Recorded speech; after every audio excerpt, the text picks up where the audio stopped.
Welcome in college baseball central fans.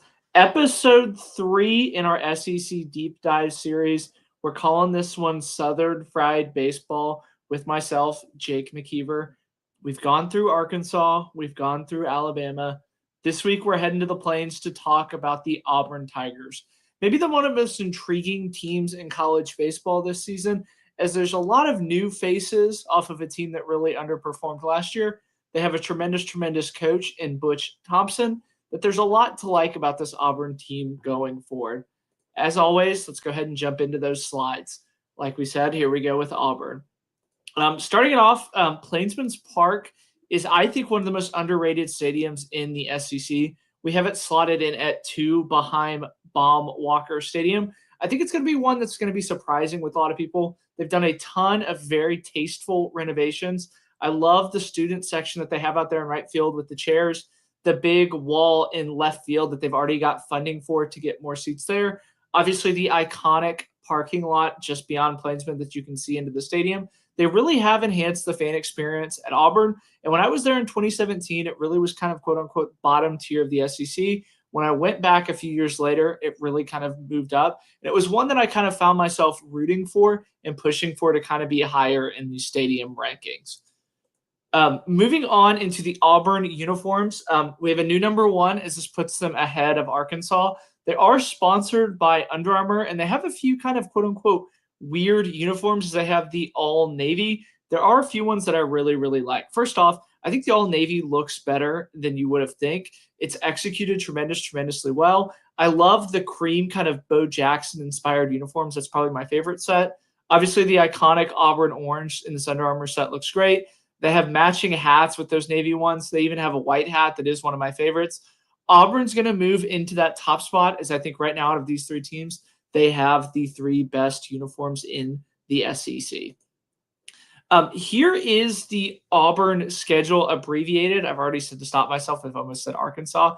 This is what we know right now. The rest of their schedule will be releasing shortly, and I assume that it'll have a lot of Alabama midweeks like Samford, Jackson State, those kind of schools. They are going to be playing in that college baseball series that 3rd weekend, I believe, as it is Ohio State, Oregon State, and Baylor. Kind of a weaker one out of the other 2 weekends, but I think Auburn's going to fit in really nicely. They get to play kind of in that bigger ballpark.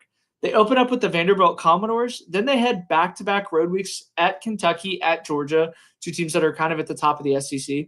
Play Alabama and LSU at home. They go to Austin, and it is their first time going to Austin as SEC opponents. Mississippi State at home, at Tennessee, South Carolina, and then they finish up at Ole Miss. Obviously, there's a lot of close road games for these, so they do have a tendency to kind of go in and take over some of these stadiums, as we've seen with Mississippi State in the past. That Alabama one at home, I think, is going to be probably their most attended game. But it is a very winnable slate, asterisk, if you will, in the SEC. They avoid Missouri, though. They avoid Oklahoma. But again, I think that this is a very winnable set for the Auburn Tigers. Obviously, you know how we do it with what they're replacing. Chris Stanfield is moving on to, I believe, LSU. Bobby Pierce is another guy that is moving on for them. Carter Wright, Cooper Wise, these are all going to be guys that are deeply missed. But they do return a ton of guys. They brought a bunch of new guys in for the team, and it really is an exciting one going forward. Where they kind of rank in these pitching staffs, I know that is kind of a smaller font, so I'll just go ahead and let you know. Arkansas is keeping that top spot as they still have that number 1 pitching. I think, honestly, truth be told, they're going to stay there a long time. But Auburn is going to move in and be our new number 2. They have 3 very interesting arms, 3 transfers, if you will. Cade Fisher's coming over from Florida. He was number 1 ranked transfer player in the class. Had a really kind of up and down year at Florida.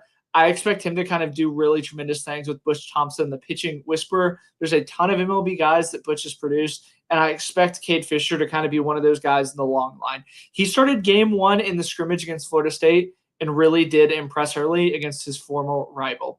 Sam Dutton's likely going to slot into that Saturday role. He's a guy that I got to watch pitch at LSU. Was really kind of up or down.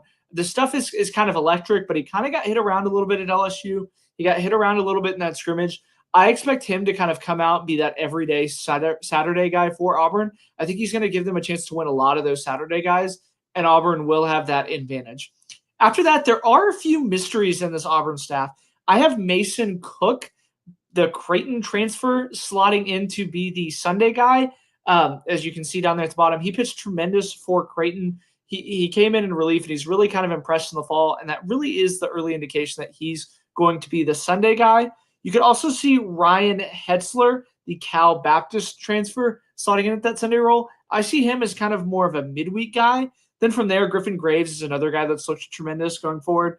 John Armstrong has looked good as well in the fall. And then some of the freshmen, I think that this is kind of where this team is going to excel. They brought in the number 3 freshman class, and a lot of these are these pitchers. Jackson Sanders is one. Andres Alvarez is another. And then Connor Keplinger, I believe, is going to keep his red shirt, so he's going to be a red shirt freshman. I think that Auburn has a chance to have a lot of freshmen pitch meaningful innings. I think that they're going to learn a lot. They're going to grow a lot going forward. And overall, I think that this Auburn pitching staff is going to be higher ranked than a lot of people realize. Again, there's a ton of talent. There's a ton of potential. There's a ton of guys that I think haven't reached their potential at their other SEC schools that transferred in. But again, Butch Thompson is the pitching whisperer. Moving on into the projected lineup, going to go ahead and get the elephant out of the room. I do have Ike Irish kind of being their DH. He's someone that I think can play left field, as he played left field against Alabama in their last game last year. Obviously, he's a catcher.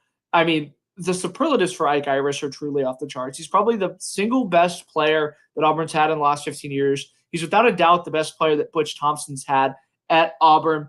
Like I said, he's going to be, I think I saw him slated to go in a few mock drafts in the top 20, top 15. All-American last year, really kind of the mainstay in the Auburn lineup. You know that he's going to be hitting third. You know he's going to be in the lineup somewhere. He can play left. He can catch. The defense catching, I think has really improved a lot since his freshman year, as he was a guy that you thought was going to really struggle to find with catching. His catching is much improved. His management of the staff is much improved. I think he has a chance to be an SEC Player of the Year type. I think you can go ahead and write in Sharpie that he's going to be the SEC Catcher of the Year as well. Moving over to first base, that is another kind of mainstay in that Auburn lineup, as Cooper McMurray is coming back for his redshirt junior year. Hit 296 with 13 doubles, 14 home runs, 56 RBIs. Really struggled in SEC play, hit 223. I think that he's going to have to improve on that if Auburn expects to go where it needs to go. I know that a ton of SEC's coaches really feared Cooper McMurray and Ike Irish, and after that, the Auburn team really didn't scare them. Obviously, Cooper McMurray is going to have to bounce back and reach up to that full potential. I think that he has the chance to be an everyday guy for Auburn. I think he has a chance to be in that kind of second-team All-American, and if not, push for a first-team All-American. But Cooper McMurray and Ike Irish are two of the best 1-2 punches in the SEC. I do project Lucas Steele from Samford, to be the catcher that kind of splits time with Ike Irish. Hit 315 as a freshman. Only hit 245 last year, but he got tremendously hot down the stretch. 10 doubles, 13 home runs, 61 RBIs. Second on the team in Samford for home runs. So there's a lot of bats play going there.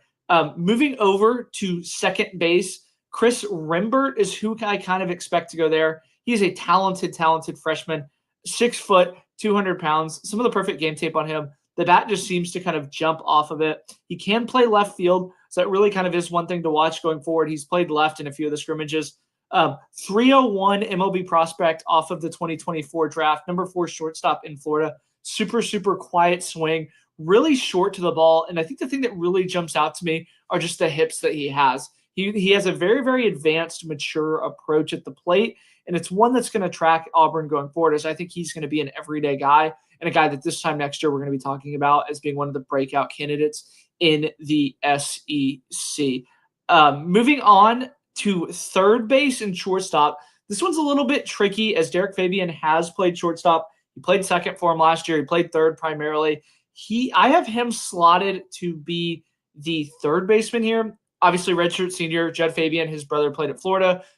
He also followed him to Florida, transferred out last year.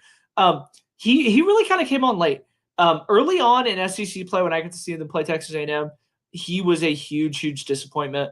I think he went 0 for 13 on the weekend. Down the stretch in SEC play, he really picked it up. And when Auburn won those 2 series at the end, you could tell that it was because Fabian really started to see the ball better. He ended with a 268 average, 9 doubles, 5 home runs, 27 RBIs. He's a guy that I could see playing third. I think he's a guy that you could see playing short. But again, I think Eric Snow, the USF transfer coming over, I think he's a little bit better of a fielder from what I've seen from the fall stuff. He kind of is who I project to play at short. He hit 258, 9 doubles, 1 home run, stole 9 bases, played for the Highness Harbor Hawks of the Cape Cod League during the summer, was named an all-star there, hit 326 with 30 hits, including 3 doubles and 2 home runs. So I think a little bit of power has been added there. He kind of played up at that Cape, and I think that he's going to be a guy that you really kind of track to push along with Eloy and Justin LeBron to be an all-SEC shortstop. I'm not sure that he'll get there. Obviously, there's going to be a little bit of a growing pain in the SEC. But again, Eric Snow is a guy that I full wholeheartedly agree is going to break out. Moving on into the outfield, we'll have Cade Ballou kind of be the left fielder. We mentioned that Chris Rembert has played left field.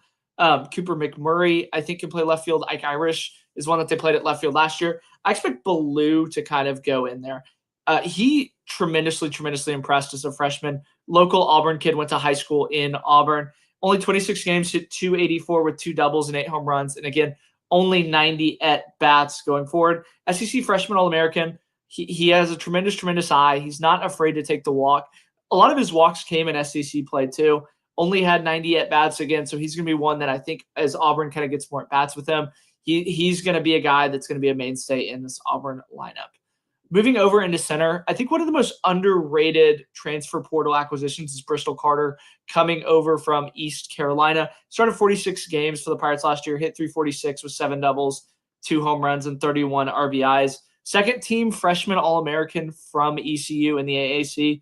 He was the highest rated player to go to an AAC school last year. Tremendous recruit. I think a lot of mocks have him going really high in that draft of 2026. Obviously, there's a lot of time between that, but I think Bristol Carter is going to be a guy that we expect to see at the top of the lineup for the Auburn Tigers in that leadoff role, and he'll kind of be the one replacing Chris Stanfield. And honestly, I think he's a little bit better than Chris Stanfield. Obviously, Chris Stanfield has that SEC experience, but I think Bristol Carter has the potential to be better than him and be an upgrade for the Auburn Tigers in center field.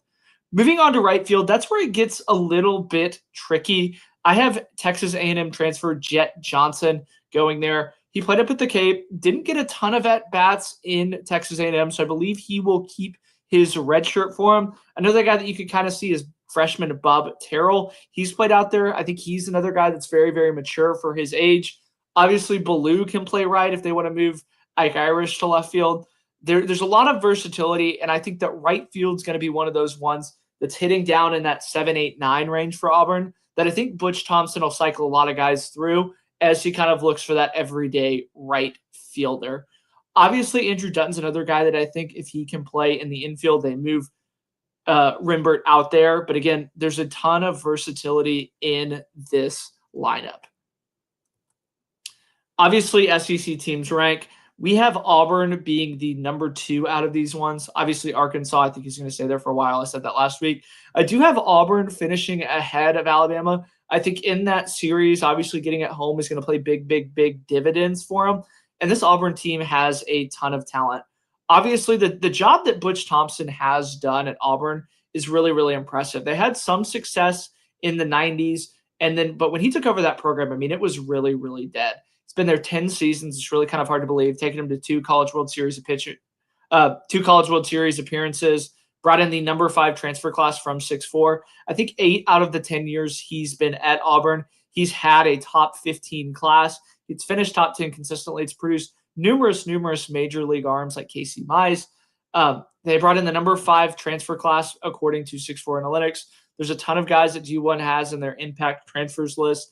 I think Auburn's going to impress a lot of people. I know that they flew, I think, a little bit under everybody's radar this offseason just because of the collapse that they had last year. It was one where if everything that could go wrong for this Auburn team went wrong, they lost a ton of close games that they were in. That A&M series that they got swept, they were really competitive. Same thing with Arkansas that took 2 of 3 at Plainsman. They were competitive in that series. With that being said, here is the bell curve that I have for the Auburn Tigers. Obviously, when it's Butch Thompson and Auburn, Omaha is never out of the question. even when they're super, super doubted, it seems like they can always go into a regional that nobody picks them to win as a 2 or 3 seed. They get hot early, knock off some teams, and get rolling there. We've seen it at Georgia Tech. We've seen it at Oregon State. I think that their average, where they're going to fall into, is a super regional. I think this team has a ton of talent. They have a ton of pitching depth. They have a ton of arms they can cycle through. I know that Butch Thompson said he was a little bit worried about the guys with the command. I think that as Butch gets them a little bit more reps and Butch has them, working on stuff, I think that that will kind of come. The evolution that Butch Thompson has with a lot of these pitchers, it's one that really is kind of a sight to see. Chase Allsups is the one that kind of comes to mind as he was a true under the radar guy, had kind of a high ERA. He ends up getting drafted in the top 5 rounds just based off the stuff. I think that Butch Thompson knows how to get the most out of his team, and I think that this is going to be one of the more talented teams that Butch Thompson has. If you're going to put them, I think it's the 3rd or 4th most talented team that Butch Thompson has had in his 10 seasons, and it really wouldn't surprise me to see this team make a super regional.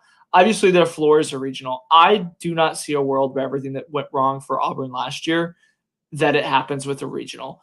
I think that it's almost a guarantee that they're going to make a regional. I think it wouldn't surprise me to see them finish kind of in that 8 to 12 range in the SEC. But this is an Auburn team that is built for the postseason. Obviously, not everything goes to plan. I know that I was one of the ones that ranked Auburn, I think, as high as 12th last year when the wheels all came off. It's just really, really kind of tough to predict with Auburn. But again, I'd be shocked if they don't make a regional. Closing notes on the Auburn Tigers. I mean, there's a lot to like going forward on this team. They bring back, I think, the best player in the SEC in Ike Irish. They brought in a ton of talented transfers, almost like Arkansas. This feels like it's like an all-star team from teams in that region. I love Bristol Carter out there in center field. I think he's going to be a great heir apparent and track down a lot of those balls that Auburn has. Again, I think Cooper McMurray bounces back. I know he only hit 230 for the Auburn Tigers last year. I think he's a guy that you could see kind of being in that all SEC conversation. He has the pop, and it really is kind of a marvel to watch him hit the baseball in batting practice.